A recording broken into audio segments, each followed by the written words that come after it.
ત્યાંથી મેગીમાં છે ક્યાં જાય સમજાય છે આપણા જ કહો હાલા છે તો અમદાવાદ ત્યાંથી મેગીમાં વળી પાછા મેગીના પડીકા આવે ફરી આવે છે કે નથી આવતા 3000 ના મળશે કેટલાના સમજાય છે કોને ખબર આવે છે ઘઉં આપણને ખબર જ નથી કે આપણને ખબર આવે છે એક આઈટમ આપણને પાછી આવે છે આપણી વાહ કાંઈ રહેતું આને કંસ કીધા છે આને મારવા શું કરવું પડે કૃષ્ણે શું કીધું છે કંસને તો કંસને મારવું હોય એ મારવા ગયા કંઈ ખબર પડી કાં તો મામો સમજાય છે ને આ વાત આખી મારવા ગયા તો કોણ નીકળ્યું મામો તો અત્યારે જે આ ખાતર વેચવાવાળા દવા વેચવાવાળા દૂધ વેચ કોણ છે સમજાય છે આ નથી સમજાતું ને એટલે આપણે હલવાઈ ગયા છીએ મામાને કેમ મારવો સમજાય છે ને ઘરનો ભાઈ છે એને કેમ મારવો આ બધું વેદના તો આપણા જ છે તો એને કેમ મારવો એ કૃષ્ણે બતાવી સાચી દીધી તમે ફોટામાં જુઓ કૃષ્ણ હારે ગાય છે શું છે ગાય છે તો હતો ભગવાન હતો રાજા હતો સમજાય છે ને એનો રાજા હતો એ ગાયની પણ ખેડતો છે ગાય દોવા જતો હશે ગાય ચારવા જતો હશે ભાઈનું કરતો હશે સમજાય છે ને એ બધું કહે છે કે આ કરે છે બધું તો આવું કેવી રીતે તો આપણે બધા કહેતા હતા કે ભગવાન છે કરતો સમજાય છે ને કાં તો કોઈક કહે કે 33 કોટી ભગવાન હતા અંદર ગાયમાં એટલે પાળતો હશે પણ આપણે બધા કોઈ ત્યાં સીડ્યા કોઈને એટલે બિચારી સમજાય છે ને આ વાત નહીં સમજાય ત્યાં સુધી નહીં ઉતરે ઘરમાં તો જર્મનવાળાએ જોયું કે ભારતમાં 5000 વર્ષથી કોઈ પુરુષ થઈ જાય છે અને એમાં આખું ભારત એને હેઠું મૂકતું નથી આપણે કૃષ્ણને હેઠા મૂકી છે અને એ માણસ ગાયને હેઠી મૂકતો કાંઈક હોય તો પકડી રાખે ને સમજાય છે ને બગસરાનું હોન હોય માછલી લઈ જાય તો આપણે બલિદ્રા થાય ન થાય હાસું હોય તો સમજાય છે તો આ કૃષ્ણ જે પકડી રાખતો હતો ગાય એમને તો નહીં પકડતો હોય કાંઈક હશે અંદર તો એ જર્મનવાળાએ શોધ્યું કે આની અંદર કાંઈક શું છે 33 કોટી ઔષધિ શું નીકળી ગાયની અંદર 33 કોટી ઔષધિ છે કેવી ઔષધિ છે સમજાય છે ને તો પૃથ્વી ઉપર જેટલા મનુષ્યો છે એને જેટલા પણ રોગ થાય બધાય મટી એવી ઔષધિ છે હવે આ તો વિશ્વાસ બેહાય સમજાય છે ને તો ડૉક્ટર થર્મોમીટર મૂકીને એમ કે એક નસ બનશે તો 1.5 લાખ નીકળે પણ ગાય હાટું નીકળે અને આપણે સમજતા નથી આ બરોબર તો એને એક બે અખતરા હું તમને કે ભાઈ કોઈને ખાધા પછી પેટમાં દુખે વાયુ ચડે સમજાય છે ને માથું ચડી જાય આખી રાત નીંદર ન આવે પથારીમાં તરફડિયા મારવા પડે હાંધા દુખે ઊભું થવામાં તકલીફ થાય સમજાય છે ને તસૈયું થઈ જાય આ બધા જ રોગ વાતના છે શેના છે સમજાય છે ને આમના વાતના તો એમ કહે છે સવારે દૂધ પીતા હો યા ચા પીતા હો એની અંદર દેશી ગાયનું 1 ચમચી ઘી નાખી અને પીવો ને કરો 15 નીકળી એસિડિટી ગાયબ પાચન દુખાવો ગાયબ અનિદ્રા ગાયબ માથાના દુખાવા ગાયબ આ થાપા ભર્યું આવું તો લગભગ મને લાગે થાપા જ બતાવે છે સમજાય છે ને એનું મૂળ કારણ આમ છે એને કાઢવું હોય તો આ ઘી પીવો એટલે તો ઘી પીવાના રિવાજ સમજાય છે આપણા ઘી પીવાના રિવાજ હતા વેવાય આવ્યો હોય એટલે સુઈરવું જ હોય સમજાય છે આપણી ઘરે શું હોય અને પરાણે ખાડો કરી ડબલ ઘી નાખી દે વેવાય માંદો હતો ને અત્યારે તો કોને ખબર કે દાદેલી ક્યાંથી ઘી આવે છે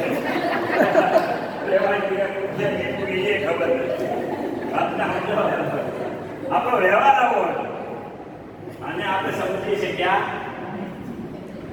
કહેવાનો મારો આશય કે તો તમે આ ખતો કરો પેની દુખતી હોય સમજાય છે ને ઊંઘનું આવતી હોય ખાંધા દુખતા હોય આ બધા લગભગના કોઠો દુખતા હોય તો ઘી પીવાથી મટી જાય બીજી વાત છે ચામડીના ચોરાસી સમજાય છે ઉંદરી માથામાં ખોડો આ બધા ચામડી રાખે તો ગૌમૂત્ર ને સ્નાન લગાડો બોલો હોય ખરજુ હોય તો રોટલી જેમ માનો 84 હોય તો રાગડું બરાબરથી નાવ કરો 15 દીકરી ગેરંટી સાથે ગાય ડૉક્ટર ના પાડી દે તમને આ મટી જાય એટલે જે વાહિદુર કરે છે એને આ આટલું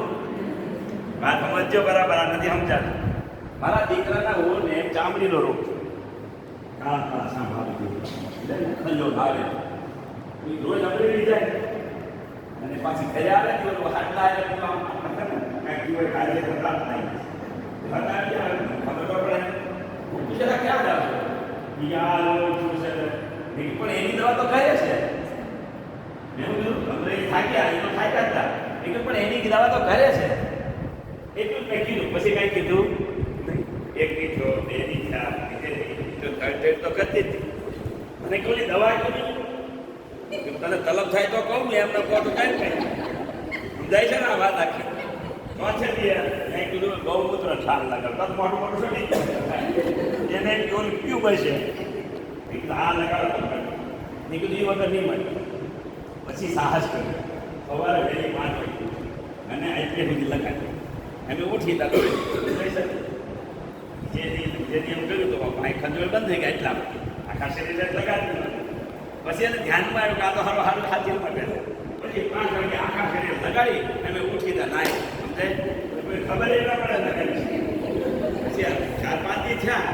એ કીધું હજી એ દવા નથી એ તો ખાલી ખંજોળ બટાડવાનું સાચું બટાડવાની દવા દીધી છે વળી પાછું એક આદમી જવા દીધું એને ખબર પડી કે આ કહે નહીં મેં કીધું સાન ને ગૌમૂત્ર પીવું સમજાય છે આ તો આરામ કાંઈ થઈ ગયું પણ પછી મેં કીધું કે એનું પંચગવ્ય બને સાન ગૌમૂત્ર ઘી દૂધ બધું મિક્સ કરી પંચગવ્ય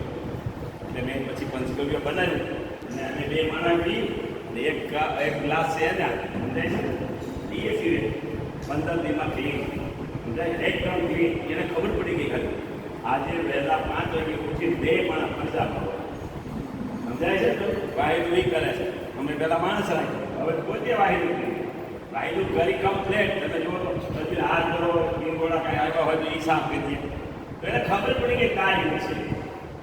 એટલે આપણે પણ આ તમે આખો સમજો કે ગાય આ સામાન્ય નથી એવી રીતે અત્યારે 40% બહેનો ભાઈઓ એવા છે જેને બાળક ખાતો આજે કોઈ આત્મહત્યા પેપર મૂકે એની બાળકમાં આવ્યું આત્મહત્યા કરી તો બાળક ખાતા નથી એનું આ સ્થળનાશક દવા છે કારણ પણ કૃષ્ણ એમ કહે છે ગાય પાલો ને ભાઈ 2 માં ખૂબ સેવા કરો ખૂબ ઘી દૂધ ખાઓ ગેરંટી 6 મહિનામાં બાળક આવે તમારા પેટમાં સમજાય છે ગાયથી બાળક જેના ઘરમાં આજે ગાય છે એ નપુંસક ઘર નથી આપણે સમજાણું નહીં કે આપણા ઘરમાં હું હતું હું પણ આ ગાય છે ડાયાબિટીસ કેન્સર લાવ મળે છે એક પણ રોગ એવો નથી કે ગાયથી મૂકતો આ મેં એટલા માટે વાત કરી ગાય પ્રત્યે તમારી ભાવના ઊભી થાય કારણ કે ઘણી બધું એવું હોય છે એક કુંભારભાઈ હતા એ માટી કાઢતા હતા એમાંથી ઝબકણીઓ પથ્થર મેં હું મળ્યો સમજાય છે ને તો એને તો ઝબકતો હતો તો એને દોરી બાંધી કદાડાને કરે બાંધી સમજાય છે એને ખબર નહોતી બીજું શું છે ઝવેરીને ખબર પડી કે આ તો માલ લાગે છે એની પાસે ખરીદી દો એને કરોડનો છે સમજાય જવા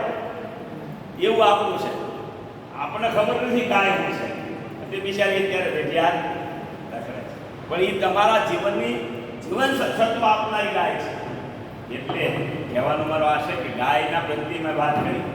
આજે આપણે જે વર્ગ લઈને બેઠા છીએ એનું મુખ્ય કારણ છે ખેતી ગાયથી ખેતી થાય તો એ પણ આપણા શાસ્ત્રમાં લખ્યું છે શું લખ્યું છે આપણા શાસ્ત્રમાં લખ્યું છે કે ગોબરમાં લક્ષ્મી છે શું લખ્યું છે સમજાય છે પણ તમે વીખી જોયો હશે ગોદડો વીખી જોયો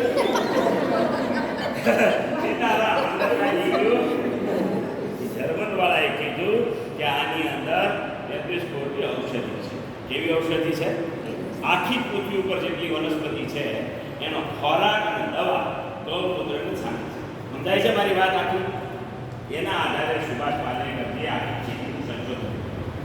આજે આપણી લેબોરેટરી ભાવનગરની આગળ જુનાગઢની છે એને પણ સંશોધન થયું 1 ગ્રામ ગાયના છાણમાં 300 કરોડ બેક્ટેરિયા કેટલા 300 કરોડ બેક્ટેરિયા જે ગ્રામમાં તમને જીવામૃત શીખવાડ્યું છે એમાં 10 કિલો નાખવામાં આવે છે તો 10 કિલોમાં કેટલા થાય પાછું દર 20 મિનિટે ડબલ થાય સમજાય છે ને જીવામૃત બનાવો એટલે દર 20 મિનિટે ડબલ 5મે દિવસમાં 1 એકરનું ખાતર પ્લાહુનું છે આ ખાતર છે ખોરાક છે ના બેક્ટેરિયા છે શું છે બેક્ટેરિયા છે બેક્ટેરિયા શું કામ કરે છે આખી જમીનમાંથી રસોઈ તૈયાર કરી અને વનસ્પતિને આપે છે. કદાચ તમને ખ્યાલ નહીં, તમારા ઘર રસોડાની અંદર